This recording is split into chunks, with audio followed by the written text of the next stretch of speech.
Young lady yields. Mr. Curbelo, you are recognized to speak on the amendment. Thank you, Mr. Chairman. I appreciate my colleagues' concern for small businesses. I served on the Small Business Committee, a committee that, quite frankly, I miss because it gave me the opportunity to consistently advocate for America's small entrepreneurs. And I'm very happy to be here in the Ways and Means Committee, especially at 3:30 a.m. with all of you. But I do appreciate the opportunity to focus on small business here just for a moment. My grandmother, who's 94 years of age and thankfully in good health, came from Cuba with nothing, and she started a small fabric small business. So this is very near and dear to my heart.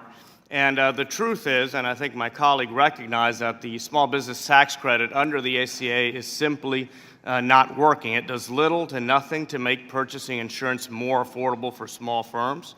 It is poorly structured, overcomplicated, and does not benefit a large population. The credit is restrictive and puts small business owners through a complex process in order to qualify for the credit. In fact, the IRS mailed 4 million postcards to small businesses advertising the credit, yet in 2014, only 181,000 employers claimed the credit. The best thing we can do for America's small businesses, those small businesses that employ recently arrived immigrants who are filled with energy and want to work for our country, those small businesses who employ maybe that kid who didn't go to college and just has a high school degree and wants to find somewhere to work. The best thing we can do for those small businesses is to give them relief from the taxes and from the regulations of the ACA.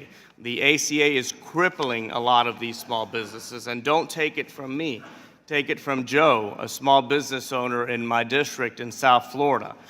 His company is spending $170,000 a year for a third-party vendor to monitor compliance and to provide subpar coverage that no one in his company can use.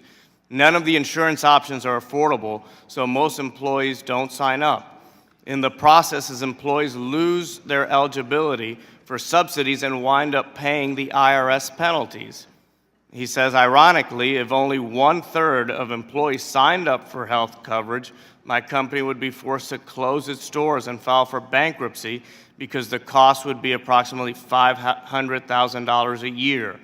The ACA employer mandate is the single most dangerous threat to the existence of my business.